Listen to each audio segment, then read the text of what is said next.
This one's a really simple one, and it's called Around the Arc. So I'll play this twice. So we have a player who's the lead, who starts any direction outside the 3 point line, and then a player who trails them and goes behind. And the lead's job is they get a bonus point if they get the trail player to put 2 feet inside the 3 point line before they actually step in it with both feet. So what this leads to is loads of deceptive sequences emerging, loads of hezzies, etc., etc. Now, in the version I'm sharing right now, the shadow player also has a ball, and it's really simple. This was a warm up. It's the first player to score. Now, normally with my teams, we would never shoot the mid range at all. But sometimes what I did is I just, especially in shooting practice, I'd allow it because I think it's good to, especially when shooting, to get players to work on changing range frequently. But when it comes to game, the players knew that was not a shot we were going for. So it's essentially it's a fun game. It's just the first player to score gets the point. So this is a warm up, and always coming from a different location around the arc, make it more variable. And the idea is, every time we play this, we change the constraints based on what the intention is. So it could be, all right, it's the first player to score inside the smile. It's the first player to score a three. And then we might change it, Tony. So instead of the second player also having a ball and it being a race first to score, maybe they're playing defense and either they're holding a ball or they haven't got a ball and it's live. So this is like a low intensity warm up, perfect when the guys kind of first come into the gym.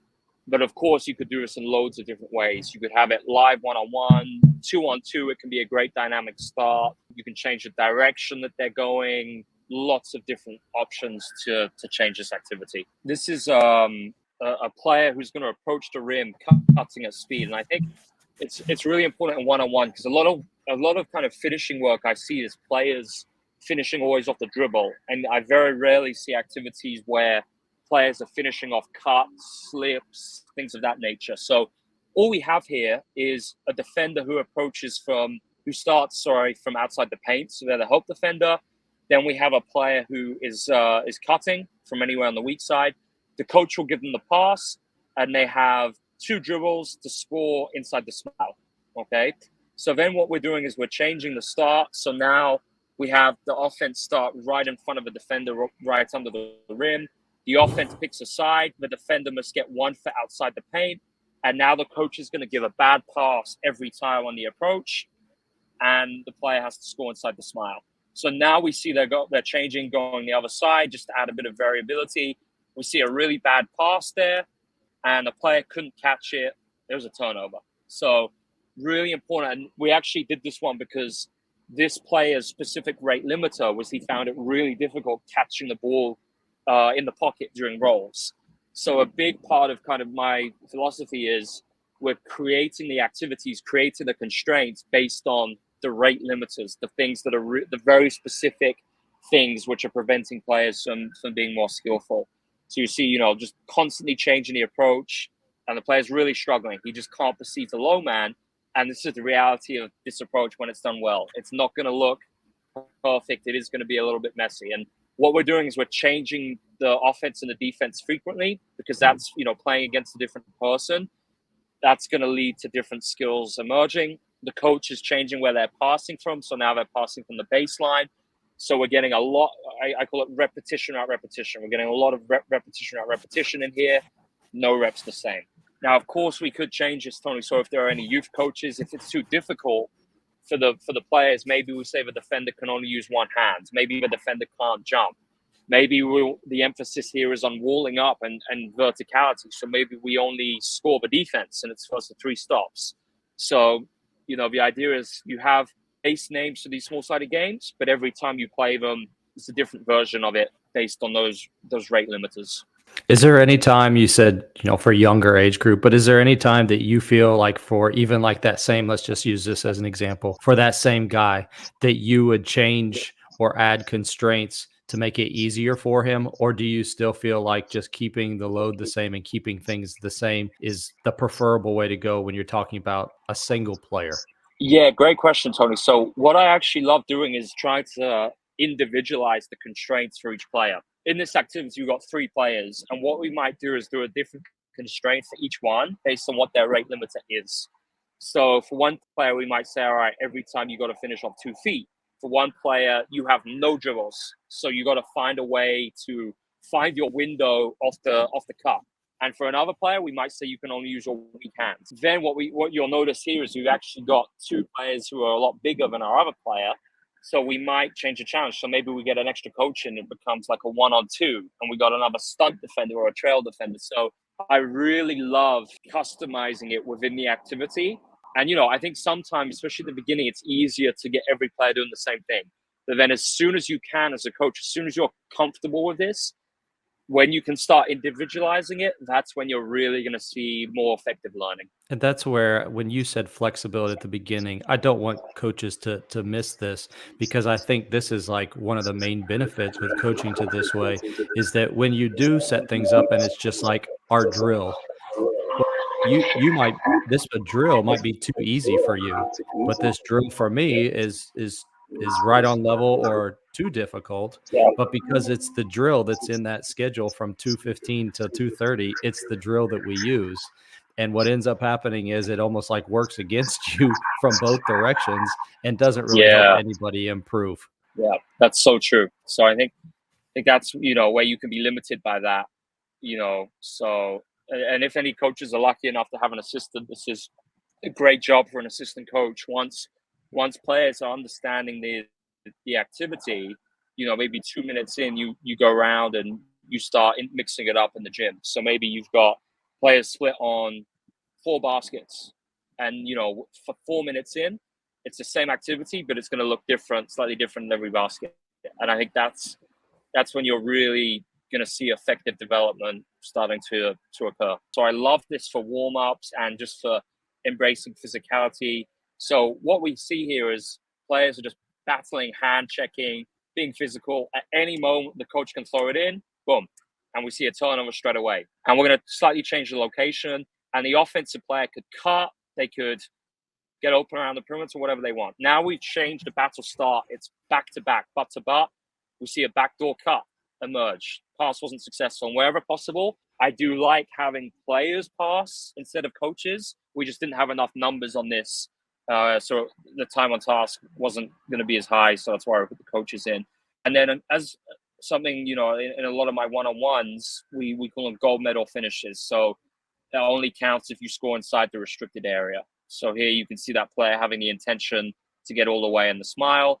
Here we've changed the battle there. They've got to grasp with one hand. So I really love this stuff. I learned a lot of this from Jamie Smith, the Year of Strength, and we've worked a lot together on how we can kind of combine athletic performance with player development instead of having them in these silos. And one of the conclusions we came to was putting as much wrestling-like activities, grappling, etc., as you can into your player development. So here you see they got, one arm. This is great for injury prevention. Finding different movement solutions. Really interesting here.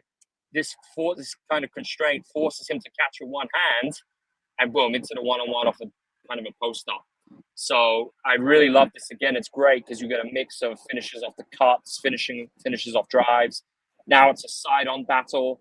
This is a really interesting one because it's kind of like stimulates a seal a little bit and receiving it over the top on a high-low.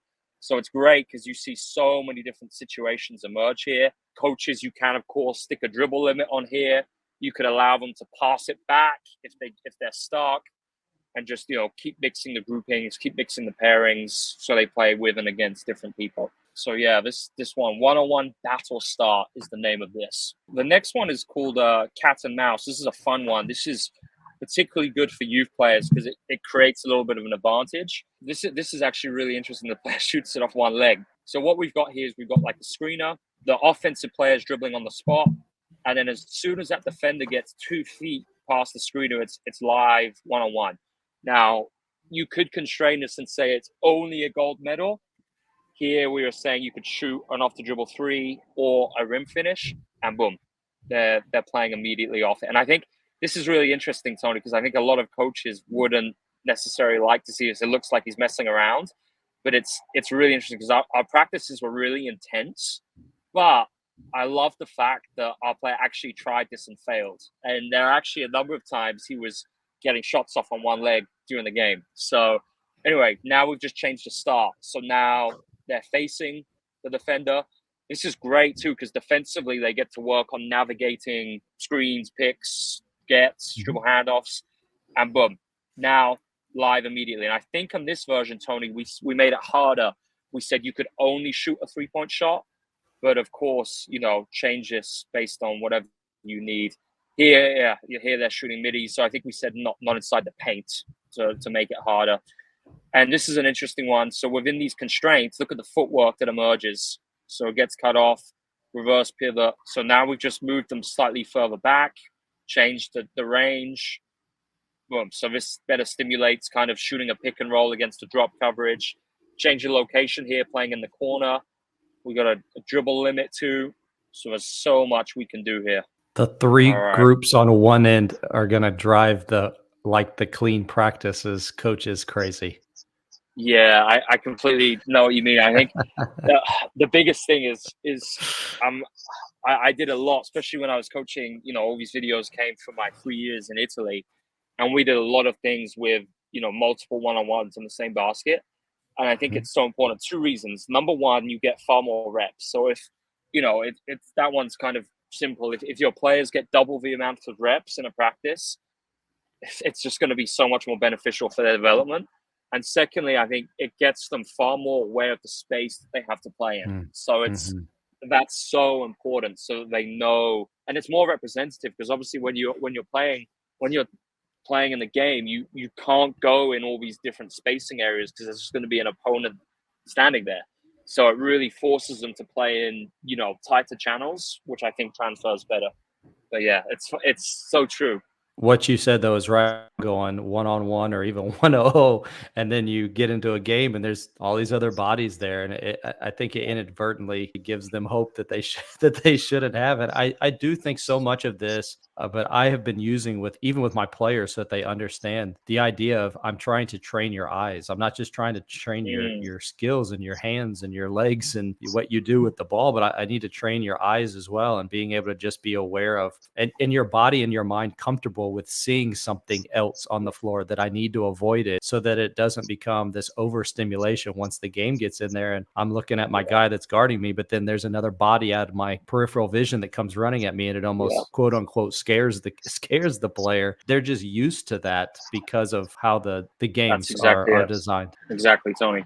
This one here, it's a little different. This is playing off a closeout, but we've actually got the shooter starting in an elevated position. And the reason we did this is we wanted to encourage more pre-tension and kind of give the self-organization process more of a nudge with how they're, I guess, generating power, energy for the shot. So what's going to happen here is they're going to hop off these kind of mini hurdles that we've created, and now they're playing live one-on-one off that. So this is really good for fostering that movement that we're trying to create more implicitly as opposed to explicitly cueing. Also great for attacking without traveling, especially in younger players. They've got to establish their pivot foot and play off that. So whilst they're jumping off the part, they receive the pass, boom, and then they're playing live off that. They can shoot a 3 or get all the way to the rim. So you'll see this is where he's lagging considerably. So this is where it's so important as the coach to note that that's happening, because obviously if he keeps doing that, it's wasted time. He's just not going to get better. That tendency is not going to be targeted. So boom, the moment we see it happening, we just got to put a constraint on it and force him to start self-organizing and moving in a different way. So similar kind of concept here with the muscle stack, and this kind of links to what I spoke about with integrating athletic performance in basketball. So here we're getting some mini plyo hops into a guided one-on-one. So the offensive player is going to take 3 hops in a random manner, and they're going to have a little bit of perturbation at the same time, just with that guided defender giving them a little bit of a push. So again, this is really good. We're getting some of our, instead of doing, traditional strength S&C just in the weight room, this is more dynamic S&C, where it's more similar to the movements that we actually see in basketball. And then boom, off that, it's just a guided one-on-one. And we actually did this as our warm-up. So this was like the second thing they did as soon as they came into the gym. Really good for just, finding ways to finish around the rim, getting all the way to the smile. And of course, you could do this live too, Tony, no problem. You could specify the finishing hand, you could specify the dribbles, you could add a passing option so they could pass and kind of reseal if they get stuck. You could start from outside the paint and hop towards the smile. So loads of different things you could do to mix it up. And actually something I love doing, Tony, is just I use something called co-design, where we might start doing this, and then 2 minutes in, I say, all right, guys, you got 20 seconds, talk to your partner, change the activity, identify your own constraint. And I think co-design is a really nice tool to implement in practices. Some of these shots, as coaches see them shots, I don't want them to think, oh, I don't want my guys taking that shot. Well, then create a constraint so that they get the shot that you do want. I always say, watch what we're doing, but you don't have to copy it exactly. If you want something to look a little bit different, allow them to dribble 4 times instead of 1 or whatever. Absolutely. It's, coaches ultimately have to adapt these based on their players and what they feel is going to work best for their guys. All right. So this one here is a big part of my PD, Tony, is getting triggers into player development. So I think traditionally player development's been very much focused on the individual and moves versus interactions with teammates and how they actually need to play in 5-on-5, which for the most part is using triggers, using action. So obviously I'm a big fan of conceptual offense. So I think it's really important to incorporate those triggers and coverage solutions into PD. So what we can see here is just working on an exit screen scenario. So within our principles of play in Italy, we look to use exit screens during domino sequences. So when there was like a drive and kick for our better shooters on their exit, try and as they're exiting, try and get that kind of baseline pin. So what we can see here is the chair is stimulating a screener. If I had extra bodies, I'd use coaches to screen, but we didn't. And I'd rather have the chair there versus having a player get less reps just because they're having to, stand there. So it's a 1-on-1 +1. Player's going to start under the rim, stimulate like they're using the exit. And then it's live off that. They can only shoot a 3 or get the rim finish. So you'll see they're coming in, and then they've got to do something to separate, try and create an advantage. So they might sometimes back cut the exit screen. They might use it. And obviously the defender has a choice to chase, to go under. This one's a really interesting one because it's a great example of deception. So he goes as if he's going to use it, and then boom, he just cuts back door for the easy one. So this is just a great example of how we can get some of those actions, some of those coverage solutions into workouts, and how functional solutions to pass, to drive, to finish, to shoot will always emerge in the context of those principles of play. How much time do you spend taking the elements, whether it's an action or a set that you have actions within or whatever, and then breaking those down to do what you just showed there? Huge part of it, Tony. So that's what most of our team practices look like. In sets, let's just say, I don't know, say you're running a horn set just for simplicity's sakes. I do a lot of things where it's like taking a part of the horns. Maybe it's a 2-on-2 +1 where you're focusing on one very specific action with constraints. So maybe it's like a 5-second clock. The coverages are constrained, and it's just working on every part of the set. So the idea is that the players know we're not just running the set to run the set, but every part of the set we're trying to shatter the ice, create dominoes, create an advantage, and boom, we're off. So I think the only way we can do that is really ensuring that players understand all the triggers within the set and understand how to be a scoring threat off every trigger, as opposed to just running it passively to get from A to B to C. And that's how I see a lot of sets being used. And I think that reduces the effectiveness of the set. So I think that's a really important consideration. And I think, the next level of this, you could obviously play it 2-on-2 +1 with a real screener and a defender on the screener, loads you could do on it. So this one here is, we're working on pick and roll setups. So this is guided defense. So it's not live. It could be live, but it's more the defense are going to use specific coverages and mix it up. And then the offense has to find a solution for that coverage. So what we've got the chair stimulating the picker. We've got the on-ball defender. And then we got the coach, AKA me here, acting as the picker's defender. So in Europe, aggressive coverages like shows are very common. So all we did here is we had that on-ball defender kind of putting some pressure on, and then I was showing, not leaving much room. He tried to split, didn't work. We picked the ball loose. So now what I'm doing is mixing the coverage up. So now I started at the level. He was anticipating some type of aggressive coverage, but then I'm in a drop. So now he's got to find a solution. He can pass or finish. Unfortunately, you can't see this on a camera, but we had another player on the weak side, and I think we actually had the weak side help defender too. So at any moment they could pull in, stimulating the pass. If they didn't pull in, he'd be able to just keep it for himself or whatever.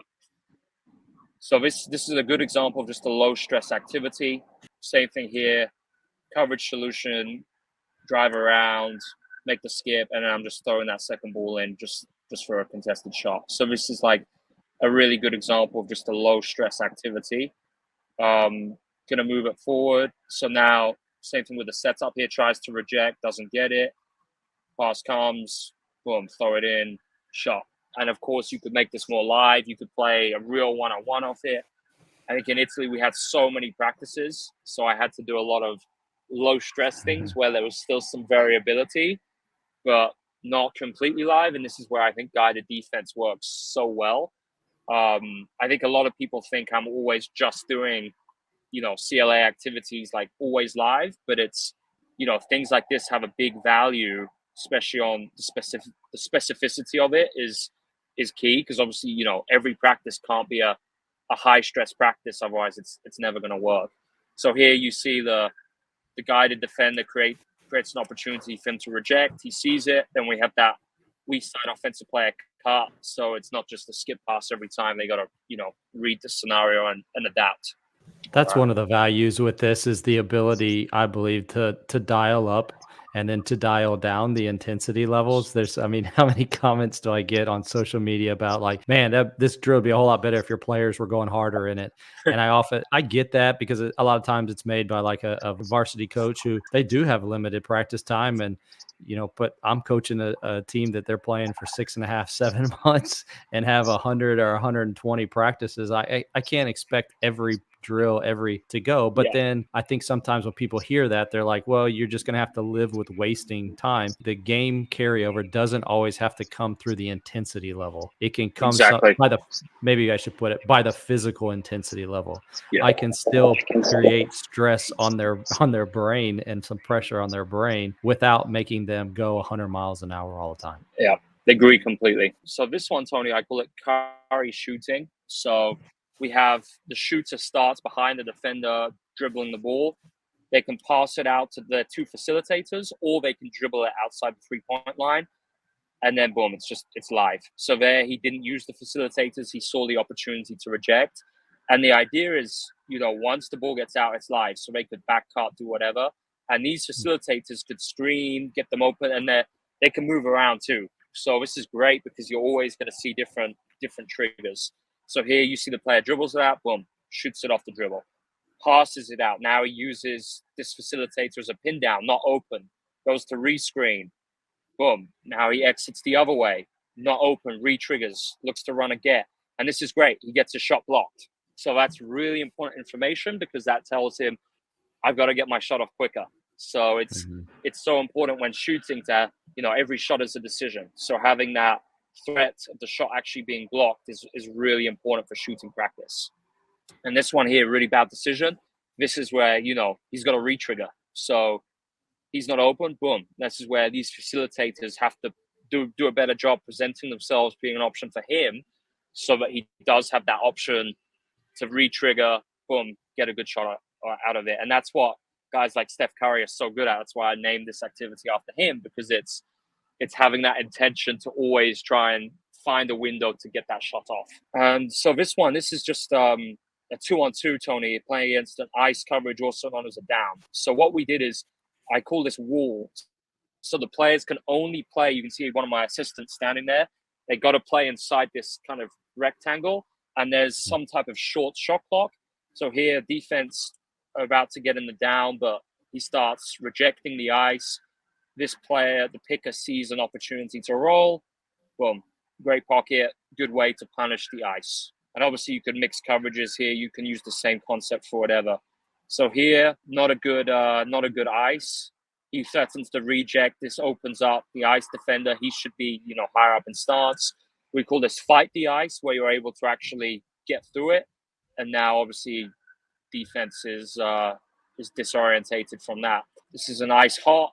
So, and this is really good for this. I think this is when we were first introducing them to ice. So we even have the guards playing as in the drop deep defender, just so they understand positioning and what's required. So you'll see here, he pulls over too much, far too much, leaves an obvious room to roll, but good job with active hands. Passer can't get the ball clean in the pocket. It's a turnover. Now, next rep, you see again, same thing, but now he's able to find a good solution. Now you'll see the positioning is much better. We emphasized against the eye short rolling. So basically just presenting yourself, trying to play in the gap between both defenders. And if the ball gets there, it's an easy way to start dominoes. And you could go second side, of course, if you're not open. The flip was another coverage solution we used to punish the ice or the down. Now here, this is a big rate limiter picking your dribble up. So now if I was doing that, I'd just say it's a turnover if you pick your dribble up, because you can see this, reduces the ability to shoot the three. And of course, he can't keep driving, keep probing to get a better shot. So there we see the flip and the roll. So it does a great job timing the roll, rolling fast. This is a good one. Now we see the slip. So he's coming to set it, slips through the gap, not able to find the pocket. Now we see better ice positioning. Boom. So now they start being more deceptive if they're that drop guy, trying to sow some indecision in the mind of the hand on the roller. And of course, you could do this at any coverage. Tony, this is a great kind of platform activity for working on your coverage solutions and pick and roll.